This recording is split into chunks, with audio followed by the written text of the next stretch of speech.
আমার নবীজি ওজন সহ্য করতে না পেরে মুখ থুবড়ে জমিনে পড়ে গেলেন।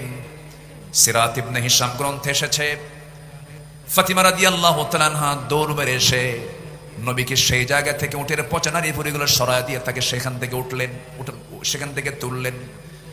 আমার নবীজি সেই দিন কাদা কাদা কণ্ঠে দুহাত উঁচু করে একটা দোয়া করেছিলেন। সেই দোয়াটা হলো, সেই দোয়ার মধ্যে বদ্দ ছিল, নাম ধরে ধরে দোয়া করেছেন।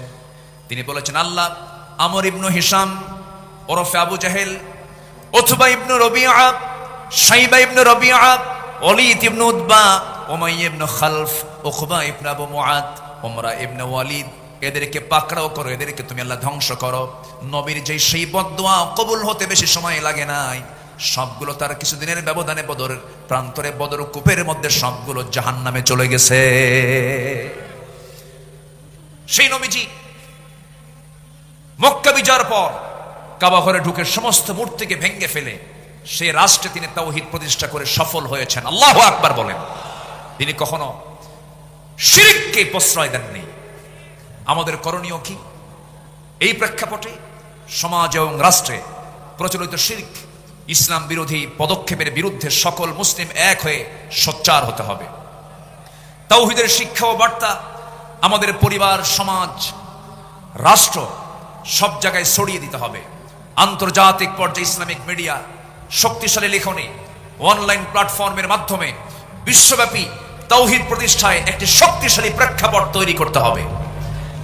নাম্বার 2, একটি ইসলামী রাষ্ট্র গঠনের রাসূলের আদর্শ কি ছিল? আমরা রাসূল যে রাষ্ট্র গঠন করেছেন তার 2 নাম্বার দিক ছিল হলো সকল হিংসা দূর করে সেখানে তিনি ভ্রাতৃত্ব প্রতিষ্ঠা করেছিলেন। জোরে বলি সুবহানাল্লাহ। আল্লাহ রাব্বুল আলামিন বলেন, ইন্নামাল মুমিনুনা ইখওয়াতুন ফাআসলিহু বাইনা আখওয়াইকুম ওয়াত্তাকুল্লাহ। সূরাতুল হুজুরাত আয়াত নাম্বার 10। আল্লাহ পাক বলছেন, নিঃসন্দেহে মুমিনরা হলো পরস্পরের ভাই ভাই। কোনো কিছু যদি সমস্যা হয়ে যায় তোমরা ইসলাহ করে নেবে, পরস্পরে তোমরা ঠিকঠাক করে নেবে। সাবধান, ওয়াত্তাকুল্লাহ, আল্লাহকে ভয় করো, ভ্রাতৃত্বের বন্ধন যেন কখনো নষ্ট না হয়। জোরে বলি সুবহানাল্লাহ। আমার নবীজি মদিনায় যখন মুহাজির এবং আনসারদের মধ্যে ভ্রাতৃত্বের সম্পর্ক স্থাপন করেন, তাদের মাঝে একটি ইসলামী রাষ্ট্র প্রতিষ্ঠার জন্য একটি দৃঢ় ভিত্তি তৈরি করেছিলেন। কিন্তু এমনকি সেই সময় রাসূল বদরে অংশগ্রহণ করেছেন, উহুদে অংশগ্রহণ করেছেন, খন্দকে অংশগ্রহণ করেছেন। কিন্তু হুনাইন যুদ্ধের পর একটা প্রবলেম হয়েছিল। সেই প্রবলেমটা হলো, হুনাইন যুদ্ধের শেষে আমার রাসূল কুরাইশ এবং অন্যান্য আরব গোত্রগুলোকে প্রচুর পরিমাণ গনিমত বন্টন করে দিলেন। যুদ্ধলব্ধ সম্পদগুলোকে বন্টন করলেন, আনসারদেরকে দিলেন না। আনসারদেরকে দিলেন না। এই দৃশ্য যখন আনসারদের মনে মনে এই দৃশ্য যখন অবলোকন করলেন, আনসাররা মনে মনে তারা দুঃখ প্রকাশ করলেন, দুশ্চিন্তাগ্রস্ত হয়ে পড়লেন। এমনকি তাদের মধ্য থেকে একজন বলে ফেললেন, আল্লাহর কসম, রাসূল তার নিজ কওমের সঙ্গে মিশে গেছেন। রাসূল নিজ কওমের সঙ্গে মিশে গেছেন। সব গনিমত তাদেরকে দিলেন, কিন্তু রাসূল আমাদেরকে কিচ্ছু দিলেন না। আমার নবীজির কানে যখন এই কথাটা চলে গেল, আমার নবীজি এটাকে কেমন করে ইসলাহ করা যায়, কেমন করে সংশোধন করা যায়, ফাসলিহু বাইনা আখাওয়াইকুম, রাসূল খেপলেন না, রাগলেন না। সেই সময় রাসূল একটা ভাষণ দিয়েছেন, আওয়াজাতুম ইয়া মা'শারাল আনসারি ফি আনফুসিকুম ফি লাআতিম মিনাদ দুনিয়া তাল্লাফতু বিহা কওমান লিয়ুসলিমু ওয়াকালতুকুম ইলা ইসলামিকুম আলা তারদাউনা ইয়া মা'শারাল আনসারি আন ইয়াযহাবান নাস ইয়া বিশাতি ওয়াল বাঈফ ওয়াতারজিউ বিরাসূলিল্লাহি সাল্লাল্লাহু আলাইহি ওয়াসাল্লাম ইলা রিহালিকুম। আমার নবীজি তেজোদ্দীপ্ত একটা ভাষণ দিলেন, কাদা কাদা কণ্ঠে একটা ভাষণ দিলেন। তিনি বলে ফেলেন, হে আনসার সম্প্রদায়, তোমরা কি মনে মনে দুঃখ পেয়েছো যে আমি দুনিয়ার তুচ্ছ জিনিস দিয়ে একদল মানুষকে ইসলাম গ্রহণের দিকে আকৃষ্ট করেছি, আর তোমাদেরকে আমি তোমাদের ইসলামের উপর ছেড়ে দিয়েছি? হে আনসার সম্প্রদায়, তোমরা কি সন্তুষ্ট নও যে অন্যরা ভেড়া উট নিয়ে ফিরে যাবে আর তোমরা আল্লাহ রাসূলকে নিয়ে তোমাদের ঘরে ফিরে যাবে? সব চলে গেছে উট ভেড়া নিয়ে, আর তোমরা আনসার, আমি রাসূল, আমাকে নিয়ে তোমরা ঘরে চলে গেছো। সাহাবায়ে কেরামদের ভিতরে একটা উজ্জীবিত ভাব চলে আসলো, হুজুর, আমরা ভুল বুঝে এমন মন্তব্য করেছি, আমাদেরকে মাফ করুন। রাসূল কি এখানে সংকট সৃষ্টি করলেন না সমাধান করলেন? সমাধান করলেন। আমাদেরও করণীয় আছে। আমরা কি ঐক্য বিনষ্ট করব? না। কোন পীরকে গালি দেব না আমরা। হক্কানি পীর, এই যে বাম পাশে বসে আছেন আব্দুল মতিন শাহবাগী হাফিজাহুল্লাহ, আমি তাকে খুব সম্মান করি, উনিও তো পীর। কিন্তু আমার দেশে কিছু দরবার আছে, যে দরবারের থেকে এমন ভাষা আসে, যে ভাষা আসে নাস্তিকদের ভাষার মতো। এরকম কিছু দরবার আছে না? নয় আছে। ওগুলো পীরের দরবার না, ওগুলো ভণ্ডের দরবার। আমি পীরকে কোনোদিন আমার জীবনে 26 বছরের মাহফিলের ইতিহাসে আমি কোনোদিন কোন পীর কিনে বাজে কথা বলেছি এমন কোন রেকর্ড আমার নাই। হক্কানি পীর অবশ্যই সম্মান করব না কেন, কিন্তু যে পীরের মুখ থেকে বাজে কথা বের হবে, পানির তলে মোমবাতি বাবা বাতাসে নেবে না, বাবার নামে হালকা দিলে ওযু গোসল লাগে না, এই সমস্ত ভণ্ডামিগুলো যে সমস্ত দরবার থেকে বের হয়, যে সমস্ত দরবারে কবরে মাজারে সেজদা হয়, ওই সমস্ত দরবারের ভণ্ডদের হাত পা ভেঙে গুঁড়ো করে দেওয়া দরকার।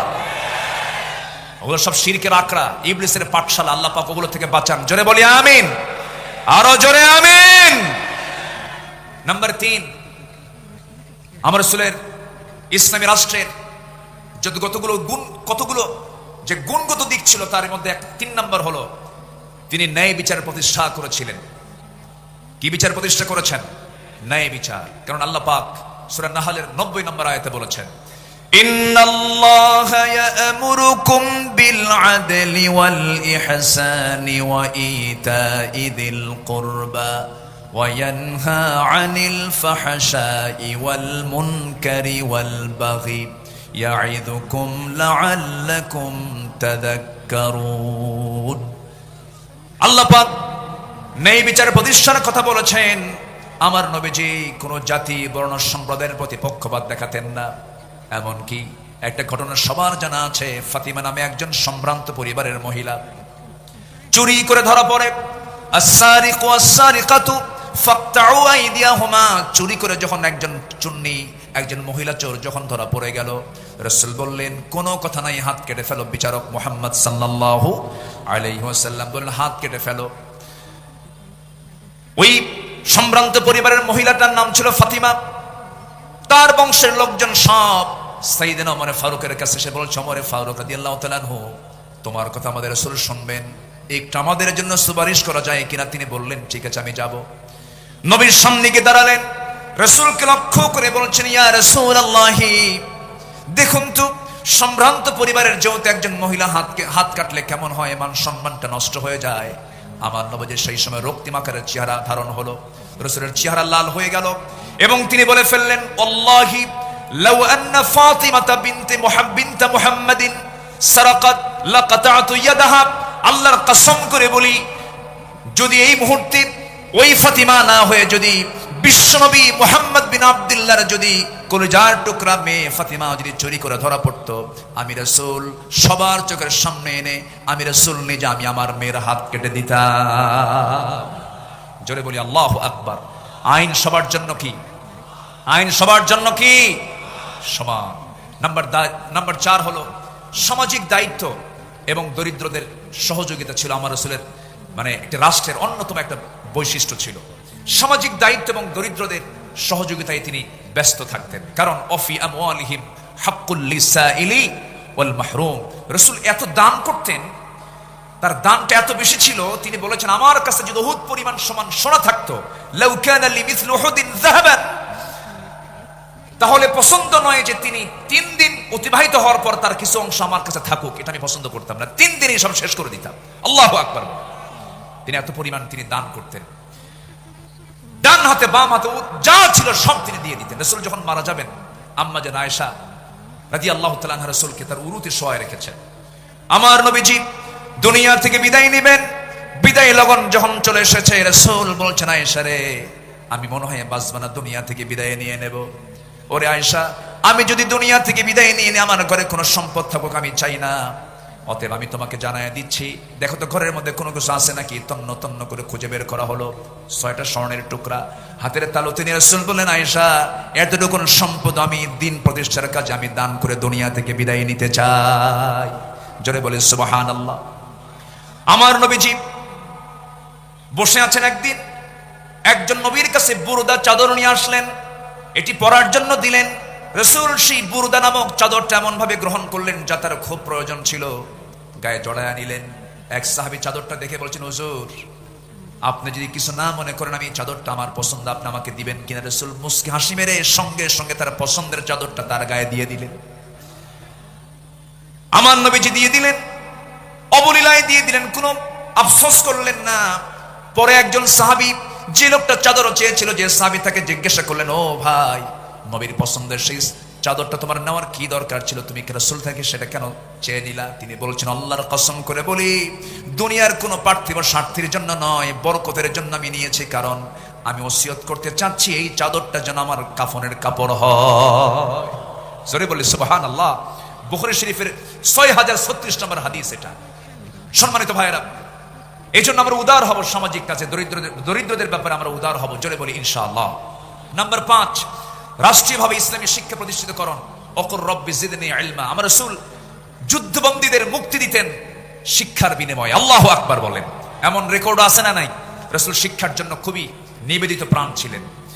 নাম্বার 6, আন্তর্জাতিক সম্পর্ক স্থাপন। আল্লাহ রাব্বুল আলামিন বলেন, ওয়া ইন জানাহু লিস-সালমি ফাজনাহ লাহা ওয়া তাওয়াক্কাল আলাল্লাহ ইন্নাহু হুয়াস-সামিউল আলিম। সূরা আনফাল আয়াত নাম্বার 61। যদি তারা সন্ধির প্রতি ঝুঁকে পড়ে তাহলে তুমিও তার প্রতি ঝুঁকে পড়ো এবং ভরসা করো কার উপরে? আসতে বলবেন না, কার উপরে? আমার নবী মদিনা রাষ্ট্র থেকে তিনি রোম সম্রাট হেরাক্লিয়াসকে চিঠি লিখেছেন, মিম মুহাম্মদ সাল্লাল্লাহু আলাইহি ওয়াসাল্লাম ইলা হেরাকাল। হেরাকালকে লক্ষ্য করে তিনি চিঠি লিখেছেন, আসলিম, আত্মসমর্পণ করো। এই যে জোরালো একটা চিঠি তার কাছে লিখে দিলেন রোম সম্রাট হেরাক্লিয়াস। এই চিঠিখানা পড়ে সভাসদবৃন্দকে ডাক দিয়ে বলতেছে, ও সভাসদবৃন্দ, এই যে চিঠিখানা যার পক্ষ থেকে এসেছে, মদিনার রাষ্ট্রের রাষ্ট্রপতি মুহাম্মদ সাল্লাল্লাহু আলাইহি ওয়াসাল্লামের পক্ষ থেকে এসেছে। এই চিঠির ভাষা প্রমাণ করে হেরাক্লিয়াসের পায়ের নিচের এই মাটির অংশ মুহাম্মদ একদিন দখল করে ছাড়বে। জোরে বলি আল্লাহু আকবার। আমরা কোন রাশাকে ভয় পাবো না, আমরা কোন পরশক্তিকে ভয় পাবো না। রাশা বাঁচাবে না, আমেরিকা বাঁচাবে না, হিন্দুস্তান বাঁচাবে না, কেউ আমাকে বাঁচাবে না, কেউ আমাকে রক্ষা করতে পারবে না। আমাকে বাঁচাবেন তিনি কে? তার বড় প্রমাণ কোন গোয়েন্দা সংস্থার রিপোর্টে ছিল না 5 আগস্টের এই প্রেক্ষাপট তৈরি হবে। এটা করে দিয়েছেন তিনি কে? আসতে বলেন, তিনি কে? যুব সমাজ, এই রক্তকে ভোলা যাবে না। নবীর আদর্শ উজ্জীবিত হও। তোমার হাতে আগামীর বাংলাদেশ, আগামীর নেতৃত্ব তোমার হাতে। কোন চোর, বেঈমান, চরিত্রহীন, লম্পট, চাঁদাবাজদের হাতে কোন নেতৃত্ব আমরা দেব না। আল্লাহ কবুল করুন, জোরে বলি আমিন, আরো জোরে আমিন। নাম্বার 7, বিপদে আপদে সংগ্রামের সমস্ত পরিস্থিতিতে মহান আল্লাহর উপরে পূর্ণ তাওয়াক্কুল করা, মহান আল্লাহর সাহায্যের ওয়াদা। এটা ছিল নবীর রাষ্ট্রের একটি গুরুত্বপূর্ণ দিক। রাসূল সবসময় ভরসা করতেন কার উপরে? আসতে বলবেন না, কার উপরে? আমার বিজয় কার হাতে? বিয়াদিকাল খাইর, সব কল্যাণ কার হাতে? অত ইজ্জু মান তাশা ওয়া তুযিল্লু মান তাশা, কার হাতে? আল্লাহর হাতে। ইদহুমা ফিল গার ইদ ইয়াকুল লিসাহিবিহি লা তাহজান ইন্নাল্লাহা মা'ানা ফানজালাল্লাহু সাকিনাতাহু আলাইহি ওয়া আইয়াদাহু বিজুনুদিন লাম তারাউহা। আল্লাহু আকবার বলেন। সম্মানিত ভাইরা, সময় কম, আমি সামারাইজ করে বলছি। নাম্বার 8, ন্যায়ের পথে নিজেকে অবিচল রাখা। পরিবার ও সমাজের ন্যায় শৃঙ্খলা প্রতিষ্ঠা করা ছিল রাসূলের রাষ্ট্রের একটি গুরুত্বপূর্ণ নীতি, একটি মূল নীতির একটি অংশ ছিল। আমরাও এদিকে খেয়াল করব, জোরে বলি ইনশাআল্লাহ। নাম্বার 9 হচ্ছে পরামর্শ ভিত্তিক নেতৃত্ব। নেতৃত্ব হবে একক না পরামর্শের ভিত্তিতে?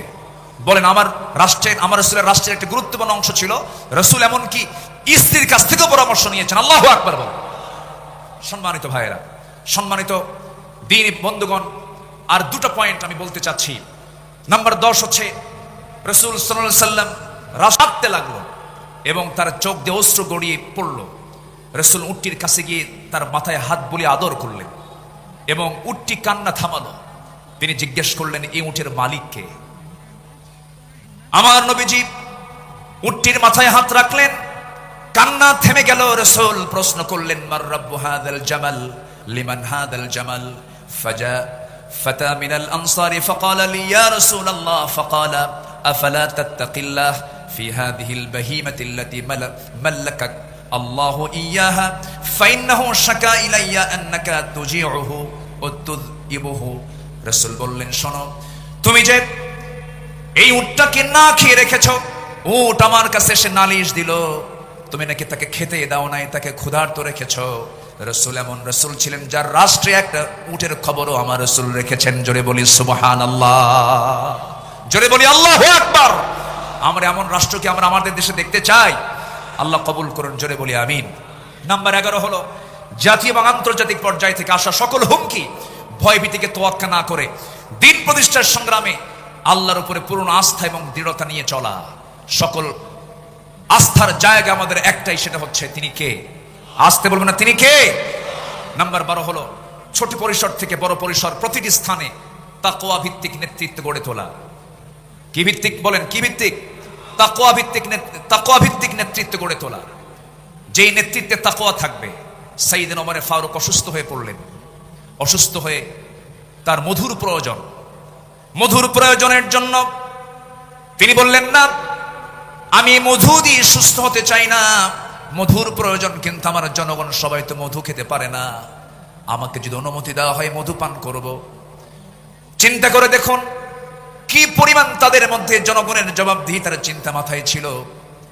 আমার বন্ধুগণ, ওমর ফারুকের কথা যদি শুরু হয়ে যায় সহজে তো শেষ হওয়ার কথা নয়, বহু আলোচনা ছিল। সাইয়েদনা ওমরের মতো একটা শাসক আল্লাহ পাক আমার দেশে আল্লাহ পাক দিয়ে দেন। জোরে বলি আল্লাহুম্মা আমিন, আরো জোরে আল্লাহুম্মা আমিন। আমি কথা আর সামনের দিকে বাড়াতে পারছি না। আমার পরবর্তী মেহমান আমার অত্যন্ত কাছের, আমার হৃদয়ের, আমার অগ্রজ, দেশ বরেণ্য আলেমে দ্বীন, টেকেরহাটের সম্মানিত পীর সাহেব, মুজাহিদ, মুহতারাম মাওলানা কামরুল ইসলাম সাইদ আনসারী হাফিজাহুল্লাহ, তিনি এসেছেন, আমার ডান পাশে বসেছেন। আমি আর 1 সেকেন্ডও বাড়াবো না, যতটুকু হয়েছে আমরা বলে ফেলি আলহামদুলিল্লাহ। জোরে বলি আলহামদুলিল্লাহ। সম্মানিত উপস্থিতি, আমি সবার কাছে দোয়া চাই, সবাইকে আমার জন্য দোয়া করবেন। আমি আপনার জন্য দোয়া করি আল্লাহ পাক আমাদের সম্পর্ক হাসর পর্যন্ত গড়ায় দেন, এবং আজকের মাহফিলকে সফল করার জন্য সবাই আমরা শেষ অবধি, শেষ মোনাজাত পর্যন্ত থাকবো। জোরে বলি ইনশাআল্লাহ।